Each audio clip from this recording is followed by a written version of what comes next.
In the standard Hollywood thriller, the undercover cop is the ultimate hero. They descend into the criminal underworld, outsmart ruthless cartel bosses, and surface with a pristine victory for the justice system. But in reality, the target is rarely a kingpin. For an officer named Conan, the target was a 16-year-old boy, orchestrating a local shoplifting ring so his younger friends wouldn't starve. Standing under the awning of a local bar, listening to the wail of police sirens fading toward 45th Street, Conan knows his operation went flawlessly. The trap snapped shut right on schedule. Yet, as he pulls a drag from his cigarette, the victory offers no satisfaction. The arrest was textbook, but the feeling of triumph never arrived. The disconnect between his duty and his conscience began weeks earlier. The operation relied on a specific sequence of choices that eroded the distinction between officer and offender. It started when Conan stripped away his badge, adopted the alias Steve, and approached the young gang leader Jake. Conan claimed he had just been fired and couldn't make ends meet. Jake brought him into the crew immediately. There was no elaborate coercion required. The foundational step of this state-sanctioned trap relied on the officer asking for help, turning a teenager's compassion against him. Jake's crew consisted of kids like Dylan, Rubio, and Bruce. He knew stealing was wrong, but he willingly bore that burden to keep his vulnerable crew safe.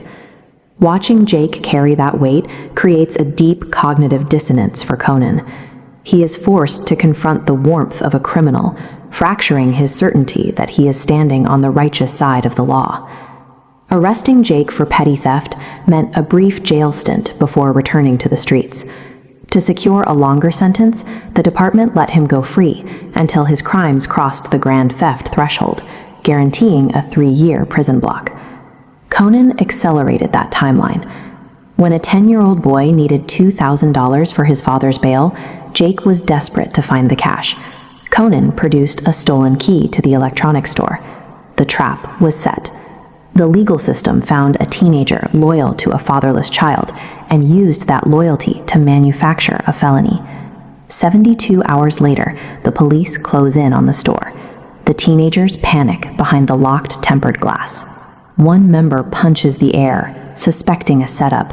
Another sinks to the floor sobbing, while the rest frantically try to pry open their loot before the uniforms rush in. Amidst the chaos, Jake doesn't run, he doesn't fight, and he makes no move toward Conan. He simply stares at the officer. There is no anger or confusion in his eyes, only a quiet, steady disappointment. That single look pierces through the shield of Conan's badge. In that moment, the legal justifications for the arrest fail to mask the visceral reality of what he has done. Back in the rain, the glowing ember of the cigarette burns down to Conan's fingertips. The sudden, searing pain snaps him back to reality, a physical manifestation of the guilt he cannot escape. Psychologists call this moral injury. It occurs when an act transgresses deeply held ethical beliefs. Conan followed orders, taking a criminal off the streets. But his job required violating the trust of a kid who helped him, a choice that shattered his personal ethics. Walking past a local cathedral, Conan looks at the stained glass, searching for a place where someone like him belongs. He realizes there is no spiritual refuge for a betrayer. The law operates in absolute terms, guilty or innocent, right or wrong. But the reality of survival on the street is a dense, gray complexity. Conan pulls his trench coat tighter, desperately repeating a mantra to himself in the rain. The world is a better place because of people like me. He has to repeat it, because the truth is difficult to stomach. Executing the strict letter of the law required him to discard his human empathy.